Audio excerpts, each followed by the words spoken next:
Bueno, les presento primero a Lorraine, que es una artista, ilustradora, profesora de arte, creció rodeada de las montañas y de los lagos, con lápiz y papel en mano, en una familia siempre interesada en cultivar el conocimiento por el mundo natural, de formación en Bellas Artes. Publicó junto a Marcela Ferreira el libro Flores de la Estepa, realizando todas las ilustraciones de las flores, y se dedica a realizar talleres de dibujo en la naturaleza, da clases en nivel secundario y participa asiduamente en exposiciones y realiza ilustraciones. Y José Jiménez, que es maestro, observador de aves y croquisero urbano, se desempeña como profesor en el Instituto de Formación Docente Continua de Bariloche. Allí participa y coordina desde sus inicios, en el 2012, el proyecto de extensión Club de Naturalistas. A través del mismo promueve distintas acciones formativas que motiven a docentes y estudiantes a disfrutar del contacto con la naturaleza a partir de la curiosidad y la observación. Ha dictado charlas y talleres relacionados con la observación de aves, el cuaderno de campo, la ilustración naturalista y otras temáticas relacionadas. Bienvenidos a los dos y muchas gracias por estar. Gracias, Gris, gracias por la invitación. Estamos muy contentos de poder estar otra vez dando esta charla. Y bueno, ahí con ganas de contarles muchas cosas, siempre, pero que sea participativo también, ¿no? Así que intentamos ir y venir con Lorena en el diálogo. ¿No es así, Lo? Sí, perfecto, sí, totalmente.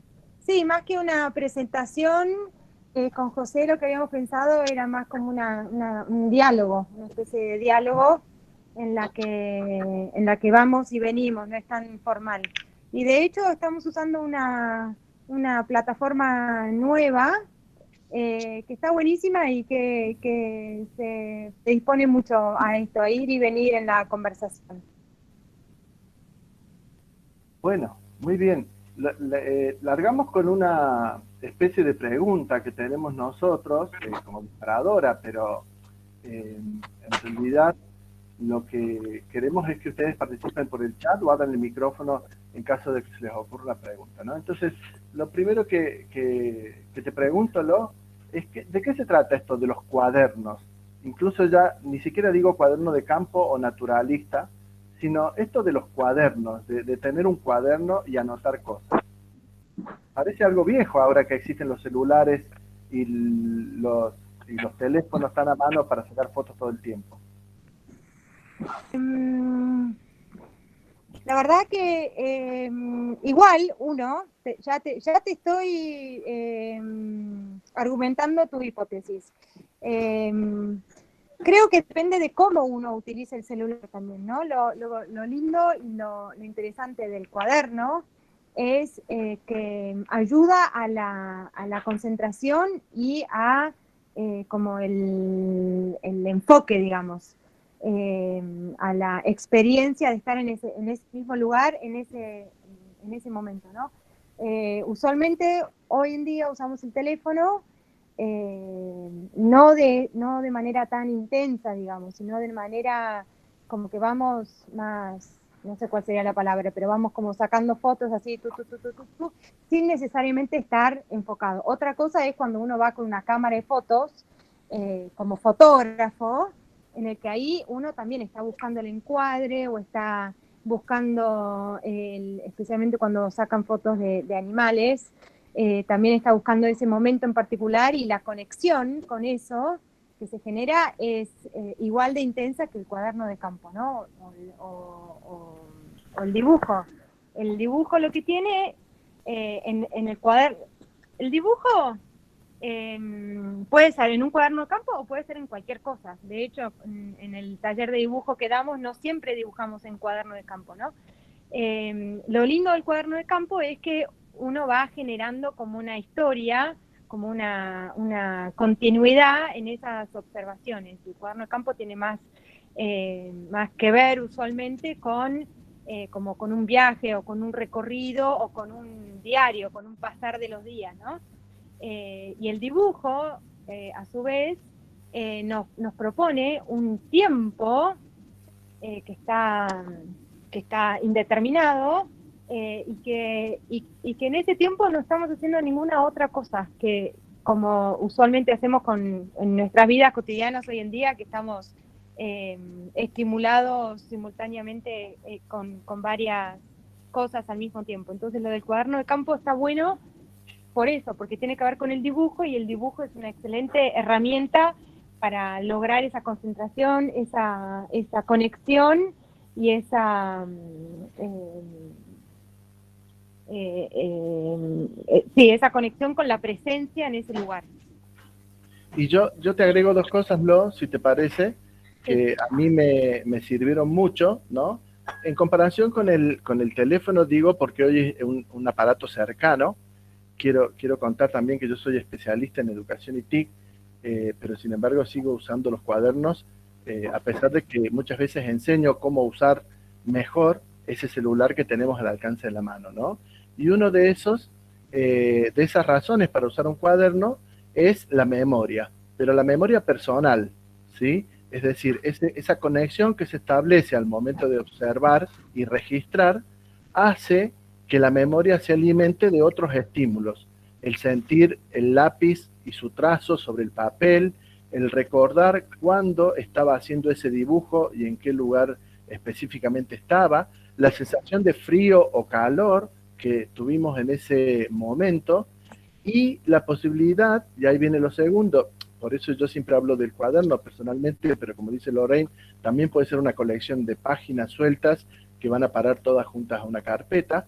Digo, la posibilidad de recorrer de nuevo las hojas del cuaderno y hacer memoria, ¿no? Uno recuerda, acuérdense sus fotos, sacaron seguramente esta semana 1000 fotos tal vez, o 20 fotos, o 10 fotos, y esas fotos fueron a parar al archivo si lo tienen conectado con la nube, o fueron a borrarse porque no había más espacio en el teléfono, ¿no? Y no las volvemos a ver. Eventualmente hacemos un repaso de las fotografías, pero más que nada, el cuaderno nos permite repasar hoja por hoja y revivir eso que estábamos viendo, ¿no?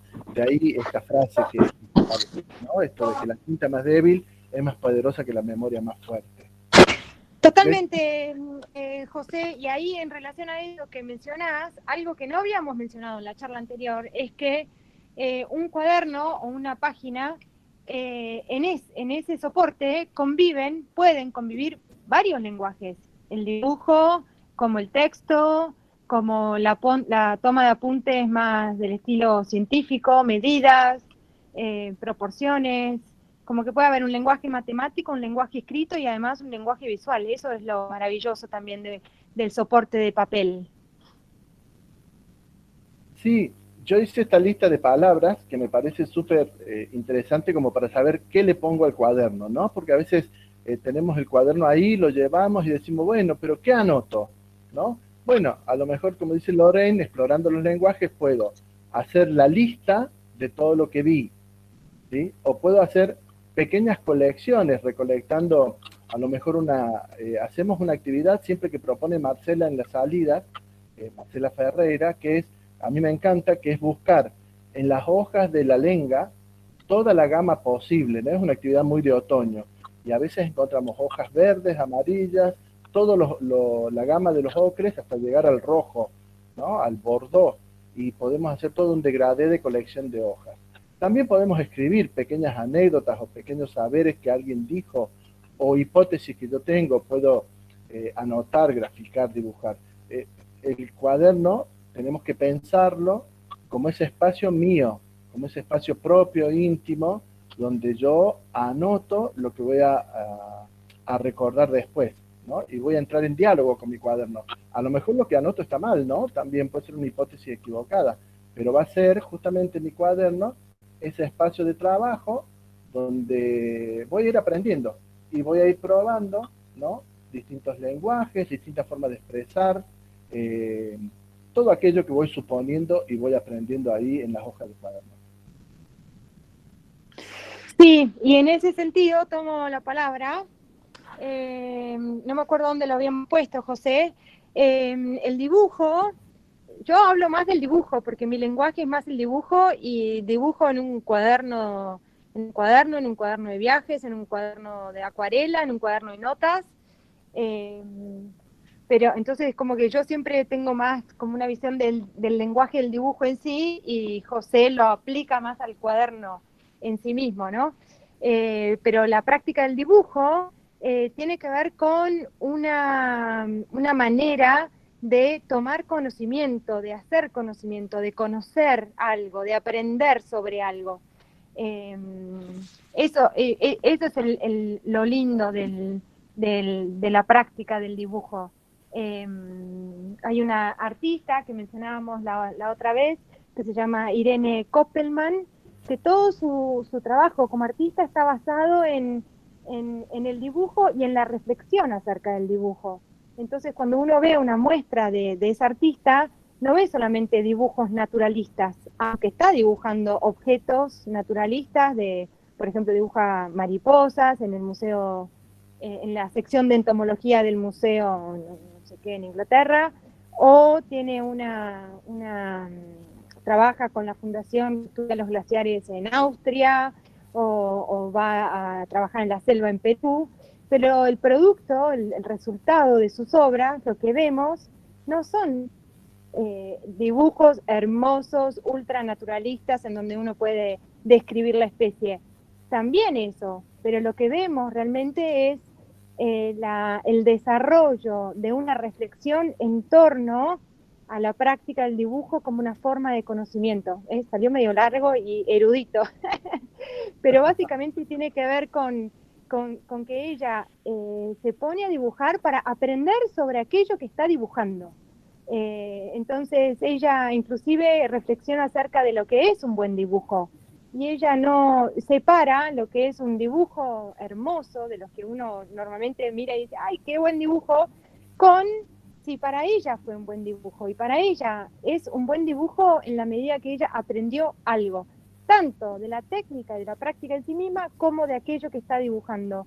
Y me parece re interesante esa reflexión, porque el dibujo en el cuaderno naturalista tiene que ver con eso, con cómo estamos conociendo de primera mano, no estamos aprendiendo de un modo bibliográfico, digamos, que también va, ¿no? Digamos que uno va complementando, pero las observaciones que uno hace a partir de estar con el cuaderno, el lápiz, y generando esa conexión, esa concentración en ese momento, es un conocimiento de fuente más que primaria, y eso es lo que es interesante del cuaderno de campo, que lo va complementando además con esquemas, con sonido, con épocas del año. Bien, llegó la hora del primer desafío, ¿no? Sí. Para ver cómo dibujan ustedes. A ver. La propuesta es dibujo ciego. Lorraine, ¿querés explicarlo? Tienen que ubicarse de un modo muy particular, porque tienen que poder observar el objeto, pero el papel tiene que estar fuera de su vista. Entonces pueden como poner el objeto enfrente de ustedes y el papel como a su extrema izquierda, ¿no? Entonces la idea es que puedan observar el objeto y lo vayan dibujando sin que ustedes puedan ver el papel. Por eso se llama ciego.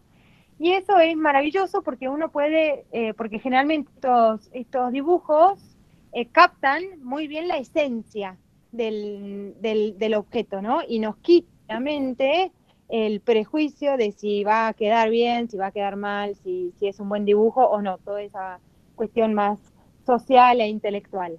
Así que la idea es que observen, y también acá incorporamos un concepto que es muy interesante, que es el de observar despacio, ¿no? La idea no es observar rápido, pueden dibujar rápido, pero tienen que observar muy despacio. Entonces observar y también tratar de quitar los nombres de aquello que estamos observando. Entonces, en vez de decir, por ejemplo, una masa azul, voy a pensar, esta línea sube, es apenas curva, acá tiene una pequeña curvita, y vamos a tratar de observarlo sin nombrarlo, digamos.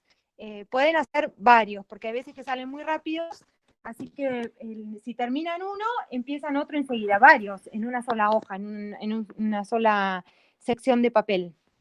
Ponen el objeto al frente suyo, la hoja como al costado para no poder espiarla, apoyan el lápiz y miran el objeto y lo van recorriendo, lo van dibujando sin mirar el papel. Empezamos ya. Y si vamos a tener un minuto para dedicarle mientras decimos cosas, empiecen a dibujar. Y si terminaron, empiecen con otro. Y la idea es que salga lo que salga. Y pensando no tanto en el resultado final, sino en el ejercicio de observación, ¿sí? Esa es la idea.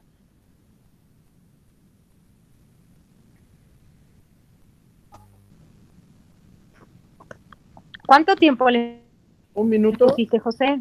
Un minuto, van unos segundos, ya les digo. Van 20, nos quedan, perdón, van 40, nos quedan 20. 10, 9, 8, 5, 4, 3, 2, 1. Ahí estamos. ¿Sí? ¿Qué habrá salido? Me encantaría que puedan sacarle una foto, mandarlo al celular ahí y vamos a compartir algunos. Como dice acá la imagen, la idea no es hacer dibujos bonitos, sino observar. Nuestro énfasis está puesto hoy en observar. Imagínense que este ejercicio sirve mucho, como decíamos, yo soy observador de aves, las aves se quedan muy poco tiempo delante nuestro, y entonces en esos pocos segundos puedo hacer estos bocetos rápidos, que no por ser rápidos significan 3 rayas, sino que son rayas muy guiadas, ¿no? Líneas muy guiadas para registrar la vista. Contamos un poquito cuáles son los elementos, no mucho, dice, ¿no? ¿Cuáles son los elementos básicos que llevaríamos al campo, al aire libre si tuviéramos que dibujar, ¿no? Yo insisto ahí con la libreta como un mate espantoso, ¿no? Lo de espantoso, no, en este ejercicio no recibimos ningún tipo de adjetivo. Muy bien. Difícil hacer coincidir las adjetivo calificativo. Muy bien. Las líneas no coinciden, quedan abiertas en general, pero bueno, son muy interesantes los trazos que surgen, cómo son expresivos. Yo llevaría, si tuviese que salir hoy, una libreta siempre, y ahora elijo muchas de estas libretas que traen el espiral. Perdón, no el espiral, disculpen, el elástico, porque siempre colecciono. Aquí adentro me río porque están llegando otros comentarios, como un mate extravagante. Llevo siempre una lapicera de tinta, porque juego un poquito con lo mojado, con un pincel, y la tinta se puede correr, entonces creo unos efectos que a mí me interesan. Y un lápiz de color o un lápiz de grafito, ¿sí? Que también da cierta soltura a la hora de poder anotar. Eso sería para mí lo básico. Lorraine, como ella dice, y además con su formación, tiene otra formación, lleva muchas más cosas. ¿Qué llevas, Lorraine, cuando tenés que salir a dibujar?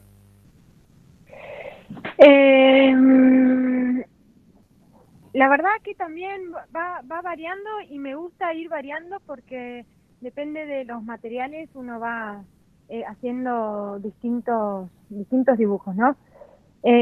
Usualmente llevo microfibras. Me encanta últimamente dibujar con microfibra directamente sin dibujo previo y que quede la línea. Pero también me gusta llevar acuarelas en una cajita chiquita, con acuarelas y bueno, con acuarelas. También es muy lindo dibujar con un solo color, llevar un solo lápiz. Así que la verdad que también es una linda experiencia, un lindo ejercicio, poner en el bolsito, no sé, la mochilita, distintos materiales en distintas salidas. Por ejemplo, en una salida solamente llevar microfibras, en otra salida llevar acuarelas, en otra salida llevar lápices, para obligarnos a experimentar con distintos tipos de materiales que nos van a dar distintos tipos de técnicas, que nos van a dar distintos tipos de resultados. Y cada una de esas ayuda a las acuarelas uno hace foco en el color, en el valor. Con los lápices uno puede también trabajar más los valores. Con los microfibras uno trabaja más por ahí el contorno, las texturas, más la estructura también. Así que la verdad que es un lindo ejercicio cambiar los materiales.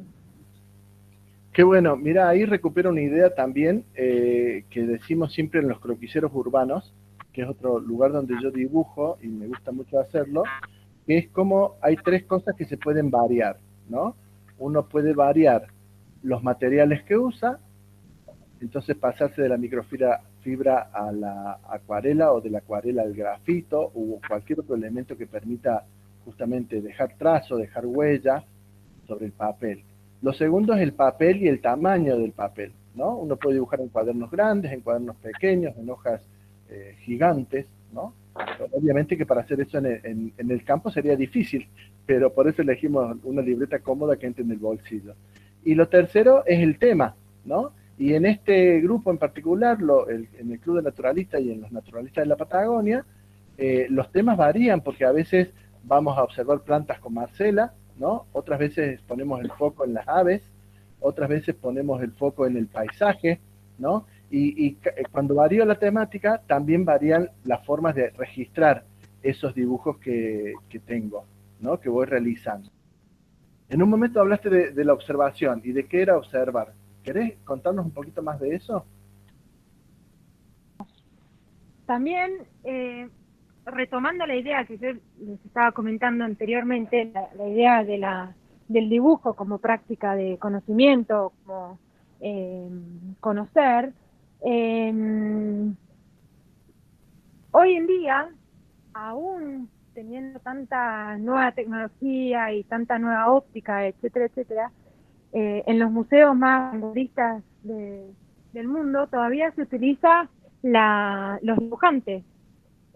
Por más que uno pueda sacar una foto en alta definición con una lupa, etcétera, etcétera. Porque el dibujo tiene que ver también con un entrenamiento de lo que estamos observando, ¿no? Entonces, algunos científicos dicen que los dibujantes ven más que el propio científico, ¿no? Porque tiene que ver con cómo la mente está entrenada más visualmente, ¿no? Entonces el dibujante dibuja sin saber lo que está dibujando, digamos, sin saber los nombres de aquello que está dibujando, ¿no?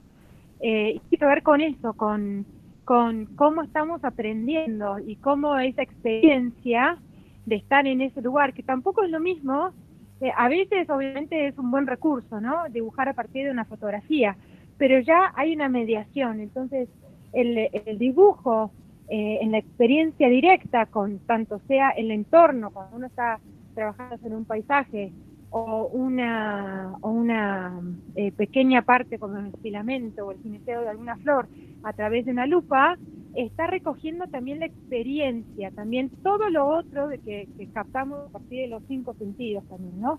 Entonces, en relación a eso tiene que ver esas 4 palabras que son el dibujo, la experiencia, el dibujo como motor de una observación más consciente, una observación de mayor calidad, digamos, ¿no?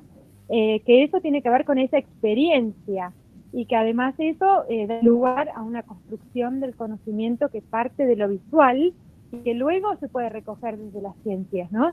Entonces la ciencia y el dibujo tienen en común eso, una construcción del conocimiento a partir de la propia experiencia de estar en ese lugar, como esa conexión, tanto sea con un insecto como con un glaciar, ¿no? Claro, claro. Agrego yo otras 3 palabras que usamos mucho en el Club de Naturalistas, 3 palabras que tienen mucho que ver con esto, que son la curiosidad, el asombro y la observación, ¿no? Totalmente.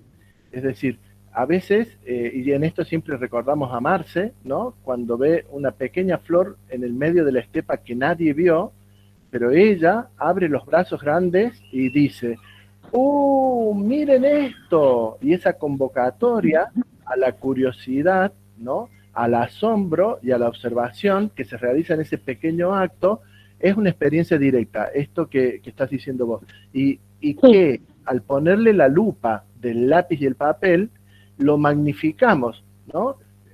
Dicho sea de paso, podemos usar otros aparatos ópticos, además del teléfono, que lo nombramos porque es contemporáneo, digamos, pero ya las lupas y los microscopios tienen muchos años, muchos siglos de existencia, ¿no? Y entonces, digamos, el lápiz y el papel lo que nos permiten es ese registro de la experiencia, de esa curiosidad, de ese asombro, para ponerle atención, ¿no? También me acuerdo ahí de Silvina Alzogaray, de Silvia Alzogaray, cuando ella nos convoca también y dice, paren, miren, no se lo pierdan, ¿no?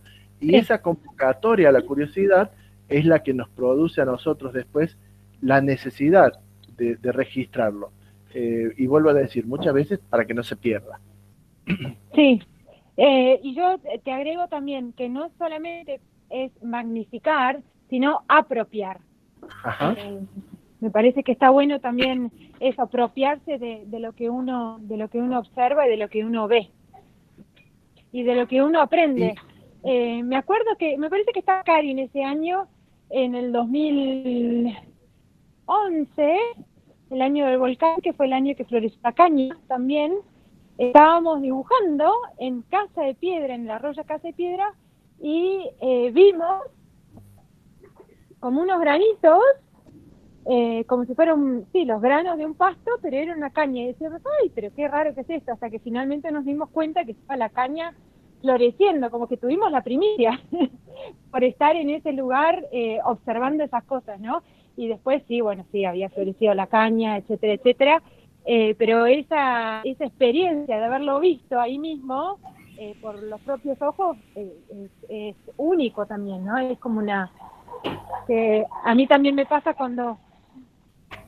cuando estoy acá en mi casa, se pusieron a dibujar y sacaron todos los materiales, así que estaban haciendo matracas. Que también me pasa con mi marido, que no dibuja, pero es un observador nativo, ¿cómo se dice? Un observador natural, innato, esa es la palabra. Él conoce un montón de la vida, la naturaleza, solamente por estar observando, y de golpe dice, sí, viste que el zorzal no sé qué, y esto que el otro, y la verdad que no hace falta leerlo en el libro para conocer eso, ¿no? Entonces, en ese sentido está bueno lo de la experiencia directa. Uno se apropia de eso que está observando y lo aprende por sí mismo, ¿no? Agreguemos también lo que dicen varios autores, lo que hemos leído y compartido, que la observación, que a observar se aprende, que la curiosidad se aprende y que el asombro se aprende. Además, nosotros sabemos también por experiencia directa que se contagian, ¿sí? Que en las salidas grupales esto se multiplica, ¿no? Y entonces uno puede aprender a observar, puede aprender a tener curiosidad y puede aprender a observarse. Y por supuesto puede aprender a dibujar. No solo eso, sino que cuanto uno más observa. Porque también, tomando la experiencia que tuvimos con Marcela, cuando empezamos a descubrir las flores de la estepa, bastaba con que viéramos 2 para que después se multiplicaran por 4, por 8. Exactamente. Y así la lista de Marcela ni siquiera ni sé cuántas especies ya tiene, pero tiene que ver con eso, con un entrenamiento de la observación, que también está interesante, porque uno, sabido es que cuanto uno más dibuja, mejor dibuja, eso es así, pero la observación también es así. Bien, vamos al segundo desafío. Preparen sus cuadernos, sus lápices, y vamos a hacer ahora un ejercicio que se llama, o un desafío que se llama por contorno, ¿sí? Miren, hace pocos días me visitó esta especie, este animalito, en casa, ¿sí? Y alcancé a sacarle esta foto, creo que es de mi hija, no quiero mentir, porque a veces acá varios sacamos fotos en casa, así que puede ser mía o de Lucía, mi hija. El desafío es el siguiente: ustedes tienen que mirar este ave, a pesar de la vegetación, está en un viejo ñire, que lo está cubriendo, y van a definir un punto de inicio. Ese punto de inicio puede ser el pico, ¿sí? Y entonces van a apoyar la hoja en el papel y van a recorrer el contorno con la mirada de toda el ave, a la vez que hacen mover el lápiz sobre el papel. Digamos, están como calcando a través de la mirada, ¿sí? Y ¿están listos? Pongan el lápiz, miren la pantalla, y entonces yo digo ya y largan. Y si terminan, a lo largo del minuto empiezan con otro. Bueno, van por el copete, aprovechamos para nombrar algunas partes de las aves, bajan, ¿no? Fíjense, no alcanzamos a ver cómo se une en la espalda el lomo con la cabeza, pero vemos que hay una curva. A ver qué vemos de la punta de la cola. ¿Cuántas puntas tiene esa cola? Después pasaremos por el vientre y a ver cómo vemos los dedos, ¿sí? Y luego ya deberíamos estar volviendo y uniéndonos. Terminó el minuto. ¿Dibujaron el ojo, por ejemplo? ¿Se acordaron? Miren, vamos a hacer un zoom, Si pudiéramos ahí ponernos los binoculares, ver con mayor detalle. Miren el iris del carpintero. Es una foto mala, pero es una foto para registro, Pero también estamos viendo cómo se ramifica el ñire. Miren, hacen una Y, pero acá no, acá hay una F invertida, ¿ven? Las ramas del ñire se ramifican de dos formas, al parecer acá. En forma de F, un caballito de mar en el árbol. Y en forma de Y en algunos extremos, ¿sí? Bueno, miremos con detalle el pico.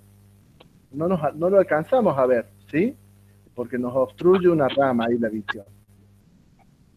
Y miremos un detalle de las patas, aunque la foto es mala, nos permite algunas. El mapa de una isla le salió a algunos. Pueden buscar el tesoro, entonces. Genial. Genial, genial. Bueno, esperamos la foto y ahora las vamos a compartir, ¿sí?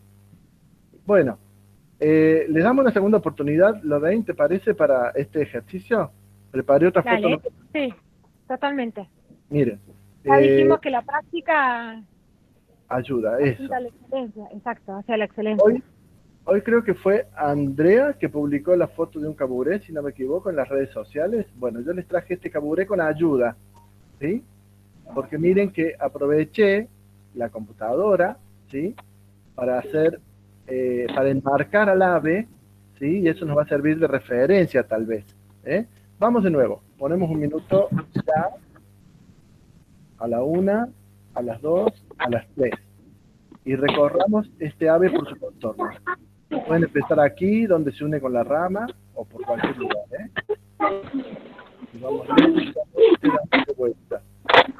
María Fernanda dice, el mío no se distingue cuál es el pico y cuál es el copete. Bueno, ahí ponemos de nuevo el número de WhatsApp, por favor, Gris, lo están pidiendo. Miren cómo es casi redondito acá, pero no es circular, tiene una elipse bastante interesante. Y luego estas plumitas como despeinadas que tiene, y luego la rama.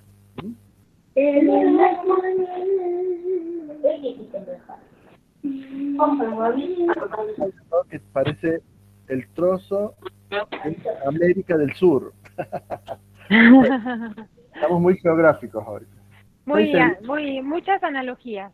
Bien. Podemos dibujar los ojos y el pico. Ahí está. Bueno, ahí termino.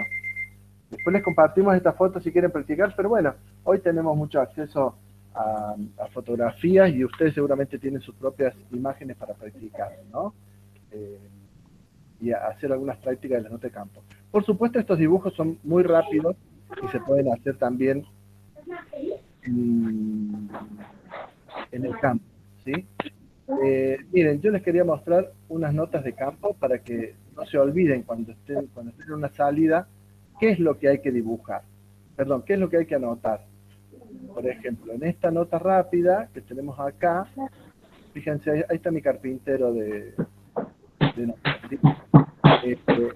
No tenemos que olvidarnos de escribir ¿Dónde estábamos? Sí, esto ocurrió en la estepa, en la parte de arriba, ¿no? No tenemos que olvidar de sumarle a ese dibujo pequeñas notas textuales. Tiene ave que tenía el pecho rojo, había una ceja blanca, entonces lo puedo escribir también. ¿eh? Si hay algo que me llama la atención, por ejemplo, un plumaje oscuro con filetes, también lo puedo agregar al texto. Tal vez el texto me da esa rapidez de poder dibujar todos los filetes de un ala. Pero en esa nota rápida yo puedo también anotar.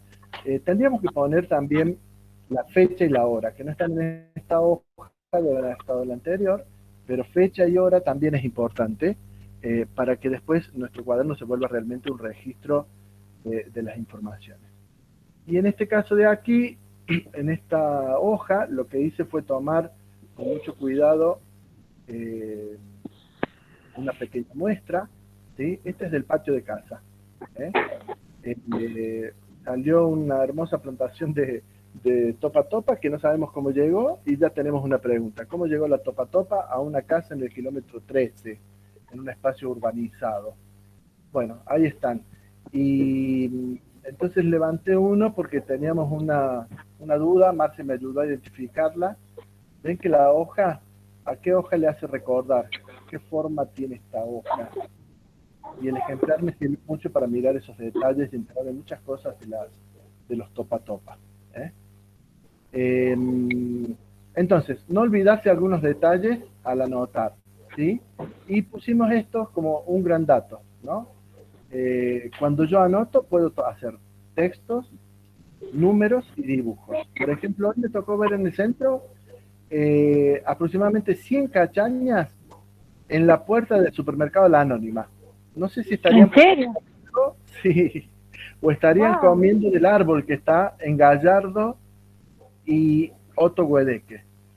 Pero 100 cachañas, tomé una foto con el celular lejísima, pero me sirvió para confirmar el conteo que había hecho ahí rápidamente, ¿no? Uno cuenta por aproximación. No es que estuve haciendo 1, 2, 3, 6, 7, 8, 9. Bueno, pero los números también. A ver, pregunta. ¿Qué pasa si hay muchas campañas en el centro? ¿Qué dice la voz populi? ¿Qué dice el pueblo? Que va a nevar. Que va a nevar, dice, ¿no? Bueno, así que dentro de unos días prepárense. Voy a abrir la ventana por las dudas. ¿A ver, está nevando? No, todavía no. Bueno, los dibujos, por supuesto, y lo que decíamos un poco antes, ¿no? ¿Qué palabras tienen hambre? Narrar, escribir palabras claves, escribir conceptos, hacer listados, números, probar color, ¿no? No olvidarnos de todas esas cosas que pueden estar allí dentro del cuaderno. Vamos con las artistas mujeres, ¿te parece? ¿Contamos un poquito? Sí, dale, estaba esperando el momento. Bien. Si querés, empiezo por Margaret Mee.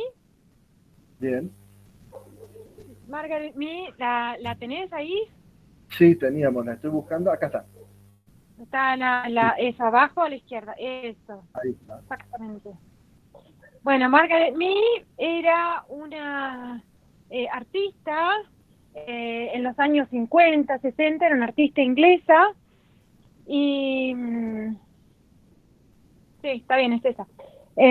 Porque hay varias artistas mujeres que son heroínas realmente, porque en muchos casos eran mujeres que heredaban las fortunas de sus padres y se iban por el mundo en busca de las flores, de las plantas en lugares remotos y exóticos. Así que hay muchas historias de mujeres que iban inclusive acá a América Latina, al norte o a Perú, y a buscar y pintar la puya. Seguramente la conocen, es una planta que crece en la parte alta de la montaña, y bueno, una mujer en el 1800 haciendo todo eso era una expedición, una odisea tremenda. Y bueno, y esta artista que se llama Margaret Mee era una inglesa que en los años 60 estaba muy preocupada por la conservación de la Amazonia, de la selva amazónica, así que se fue solita al Amazonas, iba contratando distintos guías, distintos vaquianos que la llevaban en canoas, a la selva profunda en búsqueda de las flores del Amazonas. Inclusive hay algunas flores que solamente florecen en la noche, cuando hay luna llena. ¿Es verdad eso, Marce? Así que en muchos casos iba en busca de esas flores específicas que con Marcela también nos pasó eso, de ir en búsqueda de una flor en particular que faltaba para el libro, así que había que ir a buscarla a tal lugar, en tal época del año. Y bueno, y esta Margaret Mee no usaba la fotografía como soporte, sino que iba con su cuaderno, tenía un cuaderno espiralado, de un tamaño A3 más o menos, y iba y dibujaba en vivo esas flores. Y como verán en esa foto que está exponiendo José, en sus apuntes, fíjense que el cuaderno de anotaciones, el cuaderno de campo, es un cuaderno en el que uno toma apuntes. Finalmente uno no tiene tiempo, ni tampoco está tan cómodo de terminar el trabajo, ¿no? Y tampoco es la idea, porque justamente como veníamos diciendo antes, lo interesante del cuaderno o el soporte mismo apunta a tomar distintos datos que ayuden luego a reconstruir no solamente esa imagen que estamos buscando, sino todo el entorno. Entonces, si se fijan ahí, en ese dibujo, justo en ese no, pero en los otros, figura también notas de los colores, ahí en esa. Por ejemplo, este colibrí, que eso también es reinteresante. Cuando uno observa flores, indefectiblemente también empieza a prestar atención a todo lo que está alrededor. Entonces uno puede empezar por cualquier parte y termina conociendo todo el ecosistema y el equilibrio ecológico, ¿no? Entonces, si ustedes se fijan en ese colibrí, van a ver que no está pintado con color, pero tiene apuntes que dice verde en las puntas en la cabecita, en las puntas de las alas otro color y así, ¿no? Entonces, a mí siempre me llama la atención pensar que eso lo hizo en una canoa en los pantanos de Amazonas, pero hay una foto que registra ese momento y indefectiblemente sí es así. Así que bueno, Margaret Mee hizo una obra hermosísima de las flores principales del Amazonas, y hoy en día existe una fundación que protege el medio ambiente amazónico. Sí, y recordemos también que siempre hablamos de mujeres en el contexto de una sociedad de hombres, ¿sí? Es decir, ser naturalista era ser un hombre aventurero, ¿no? Entonces, la presencia de estas mujeres y de estas mujeres ilustradoras en particular no eran bien vistos por las sociedades tradicionales, ¿no? Las sociedades, por ejemplo, la Real Sociedad Británica, no es que admitía a las mujeres como parte, miembro de su comunidad, ¿no? Entonces ahí también hay toda esta puesta en valor del trabajo realizado por muchas mujeres que muchas veces quedó relegado y que en estos momentos se está recuperando en este contexto histórico. Totalmente. Esta lámina, ¿no?, es de Ana María Sibila Merian, también una artista, pero también entomóloga, que dibujaba siempre las piezas, los ejemplares traídos de Sudamérica, del norte de Sudamérica, de las Guayanas, ¿no?, de las Guyanas. Y entonces ella, su deseo era ir in situ a dibujarlas, a conocerlas, a verlas, y recién puede hacerlo cuando queda viuda, después de los 40 años, y entonces ella dedica todo, como decía Lorraine, toda su herencia a organizar un viaje para ir a buscar. Y por supuesto, tenía como oposición a toda su familia, a sus hijas, que al final termina una de ellas acompañándola al viaje, ¿no? Con su yerno, para que no viajara ella sola. Pero fíjense... Vale destacar, José, que hay 3 siglos entre ambas, porque sí, Sibila Merian es del 1600. Sí, totalmente, ¿no? Fíjense que Sibila, lo particular que hacía era dibujar en una sola lámina todo el proceso, o todo el ciclo de vida, mejor dicho, de un insecto, en este caso de una polilla. En la charla anterior quedó grabado libélula, así que ahora lo voy a corregir. Es una polilla, ¿no? Y está ahí desde el capullo, pasando por todas las instancias, hasta que llega a ser esta hermosa polilla. Fíjense el Bueno, nivel de detalle. y el nivel de color, ¿no? Y Ujú. lo otro que también, lo fabuloso también del dibujo, es que, esto lo mencionábamos mucho con Marcela en su momento, es que uno dibuja lo que necesita, la Claro. fotografía no tanto.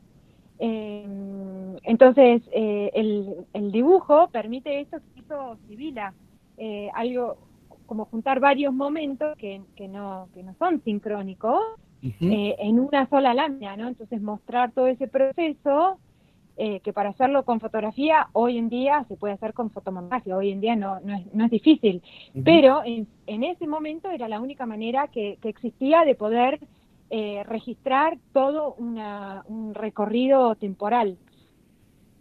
Sí, y además agrego como dato también que ella lo relaciona directamente con los vegetales, ¿no? Con la planta que estaba allí era realmente la planta que se consumía, o sea que la ilustración está completa. Y acá, en nuestra zona, en Bariloche, en el Parque Nacional Nahuel Huapi, fíjense, aquí tenemos al carpintero, si quieren repasar su dibujo, o pueden aprovechar para hacer otro pequeño boceto. Otra vez aparece la simultaneidad, se puede graficar, ilustrar al macho y a la hembra, pero fíjense cómo hay un ahorro de uno de los ejemplares, solamente está dibujada la diferencia sexual, ¿no? Característica, de la hembra está dibujada solamente la cabeza, sobre un tronco, y esto se lo debemos a una ilustradora, Claudina Abela, eh, que es desconocida, pero que sin embargo es desconocida para muchos de nosotros, pero sin embargo últimamente se ha recuperado su obra, una de las primeras obras ilustradas a color, y está disponible en internet. Yo tomé solamente este ejemplo para que veamos justamente el nivel de detalle y lo que nosotros no podíamos ver recién, por supuesto por la calidad de las fotos. Fíjense allí el detalle de la pata del carpintero, ¿sí? Dos dedos hacia adelante y dos hacia atrás, ¿sí? Fíjense el pico y este color rojo en la hembra, como su copete, ¿sí? Y también no veíamos la finalización del pico y acá en la ilustración la podemos ver perfectamente. Es decir, la imagen es portadora de información, al igual, puede leerse, al igual que se lee un texto.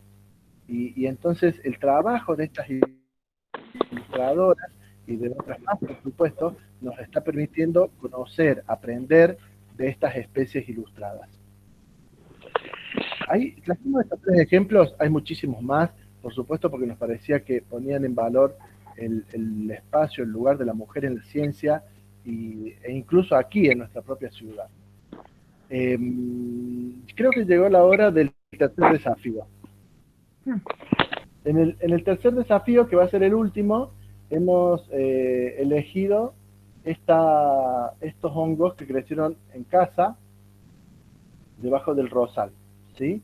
Y también la idea es ahora dibujarlas por contorno, pero poner el énfasis en las zonas que sean oscuras, ¿sí? Además de dibujar el contorno, vamos a tomarnos un tiempo para ver cuáles son las zonas más oscuras de este dibujo. Ustedes pueden dibujar este ejemplar solo, que está aquí separado, o pueden dibujar todo este conjunto de 3, 4, 5, 6 individuos que está aquí, ¿sí? Eso lo eligen ustedes. Yo voy a poner de nuevo un minuto y los voy a invitar a que comiencen a dibujar. Y empezamos a la 1, a las 2, a las 3. Lo voy a acercar un poquito más para que tengan mayor detalle.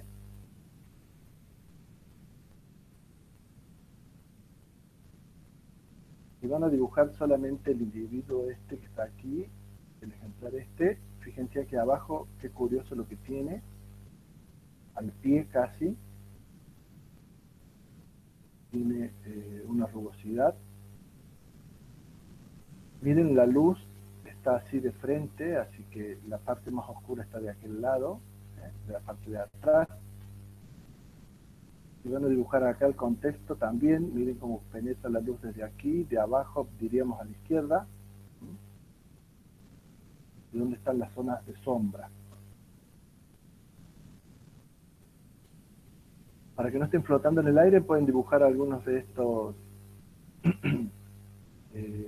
¿cómo se llamarán estos? Marce, lo que tira el pino. ¡Oh! Un minuto. Bueno, la idea de este ejercicio es que ustedes puedan registrar. Yo les voy a mostrar ahora un ejemplo con una araña, ¿sí? Cómo observando con mayor detalle o con más tiempo se puede agregar aquí detalles a la observación. Fíjense, esto sería un dibujo muy rápido de líneas, como los que estuvimos haciendo al principio, ¿sí? Luego, si yo puedo prestar atención y dejar de mirar el contorno y empezar a mirar detalle, puedo agregar algunos espacios de sombra, por ejemplo, insinuados con estas líneas, con esta textura que me indica dónde hay sombra, y si observo por más tiempo, puedo empezar a trabajar sombras y detalles sobre ese mismo dibujo. Son dibujos de 1 minuto, que es aproximadamente lo que nos deja ver un ejemplar, por ejemplo, una araña, una lagartija, un ave que se va a ir. Entonces, en ese pequeño tiempo de encuentro, yo puedo focalizar allí lo que estoy observando. Muy bien. Y como para ir cerrando por lo menos la parte esta de exponer juntos y de estar hablando casi solo, ahora que se fue Lorraine, yo quería traerles este consejo que dio hace mucho tiempo ya, cuando salió la primera versión del Manual de Observadores de Aves, Tito Naroski, ¿no? Él decía, bueno, tengo el cuaderno, quiero anotar, quiero aprender de lo que voy observando. ¿Qué hago? Y él decía siempre, anoten todo, ¿sí? Y si uno anotara todo, realmente llenaría hojas y hojas de cuadernos, ¿no? Él se refería a no dejar nada de dudar. Y recuerdo en una oportunidad, hablando del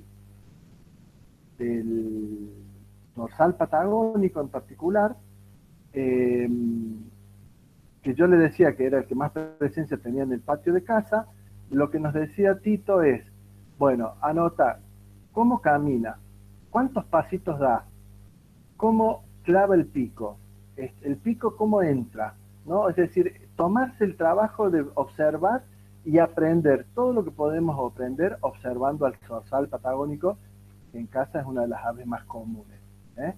Y entonces después fuimos aprendiendo a que esas observaciones podían ser ideas o preguntas que me surgían. ¿Por qué clava el pico? ¿Qué encuentra? ¿Mira o escucha? No sé si recuerdan al zorzal patagónico, que parece que ladeara la cabeza antes de clavar el pico, y entonces uno tiene que preguntarse ahí, ¿está poniendo el oído para escuchar o está pispeando de costado con el ojo, ¿no? Asociar, ¿hay otra ave que haga eso, que clave el pico allí? ¿Recuerdan ustedes algún otro? Luego, conjeturas. Yo pienso que, por ejemplo, una conjetura muy popular es, yo pienso que si bajan los loros, va a nevar. El tema es si está comprobada esa conjetura, porque los loros andan en casa hace mucho y la nevada no se acerca. ¿Tendrá que ver la falta de nieve con el calentamiento global? Bueno, ahí tenemos otras preguntas curiosas para anotar. Interpretaciones que hago. Cuando veo el Peutrén en casa, es porque hay mucho viento sobre el lago. Porque nosotros tenemos acá en la zona donde yo vivo, el lago Moreno que barre el viento, de hecho vivimos cerca de la playa del viento, y entonces cuando está soplando mucho, vemos que el zorzal, pero es una interpretación, perdón, que el Peutrén baja, es una interpretación que hago a partir de la lectura ahí del ambiente. Tenemos que comprobarlas, hay mucho material para leer, en Bariloche tenemos un polo científico muy importante, la Universidad del Comahue tiene muchos trabajos y hay revistas muy valiosas que publican. Bueno, tenemos aquí a Mónica Torrescur, ella trabaja en una revista no me sale el nombre ahora, pero ahí nos va a decir Mónica seguro.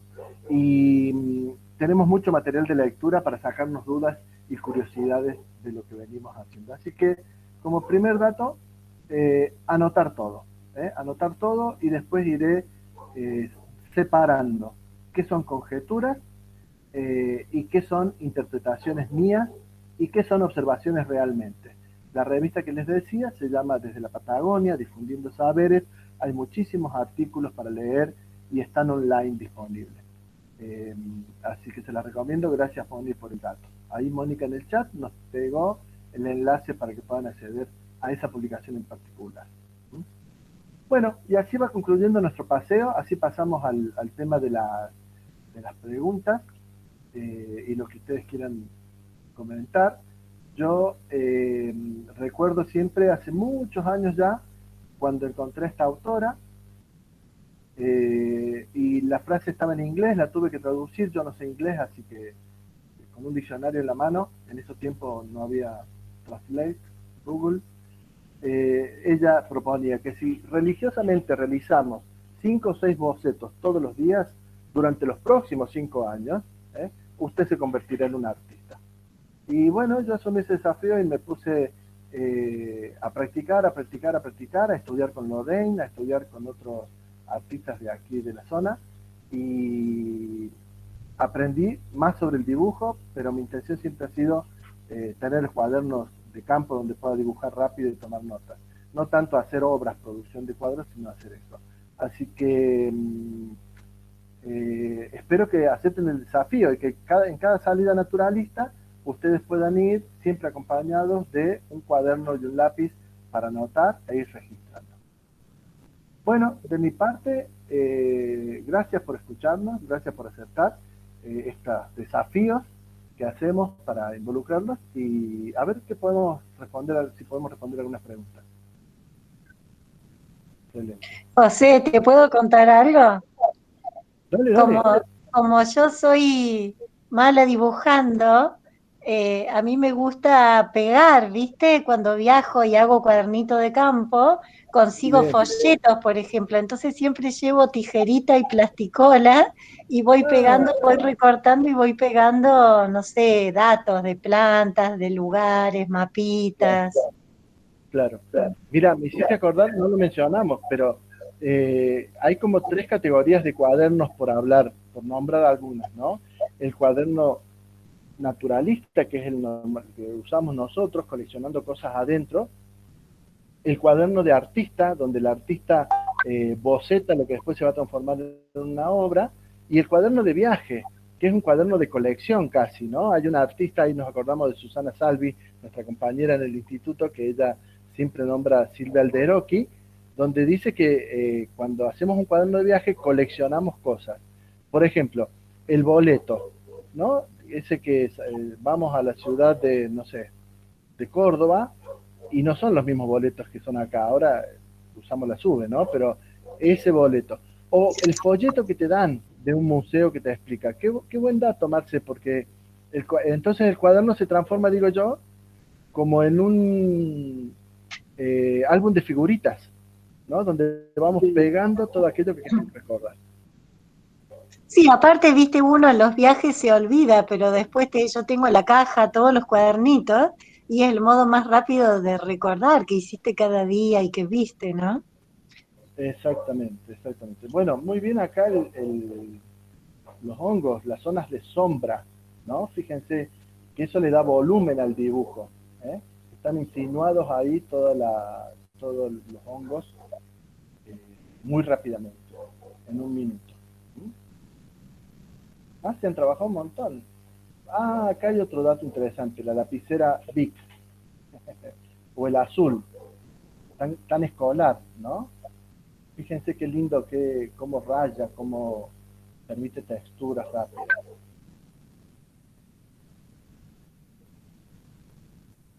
Bueno, ahí otra vez la hoja cuadriculada y el hongo que nos ayuda justamente a trabajar proporción, altura, la textura aquí al pie, como la señalamos. A veces la observación guiada ayuda muchísimo. Bueno, quienes hemos salido con Marcela o con Silvana sabemos que ellas nos ayudan a mirar, nos prestan lo que saben, ¿no? Cuando dicen, miren esto, miren, pongan acá la atención, miren dónde está, y descubrimos que está en un roquerío y nos preguntamos cómo hace esa planta para crecer allí, ¿eh? O cuando vemos a las rapaces y tenemos que mirar bien alto para verlas en la atalaya, ahí vigilando, ¿eh? Nos prestan los ojos para ver, dice una autora. De mi parte, muchísimas gracias por la invitación. Espero que nos podamos ver. Nosotros hicimos una salida, por fin nos dieron la autorización este sábado, así que hicimos nuestra primera salida. Re lindo poder salir y compartir de nuevo lo que tanto nos gusta, la salida naturalista. Así que re contento y espero que nos veamos pronto cruzándonos por ahí en algún lugar del bosque, de la estepa o de la alta montaña. Así que muchas gracias, Gris, muchas gracias, Marce. No, gracias. Gracias, José, gracias, súper interesante. Sí, muchas gracias.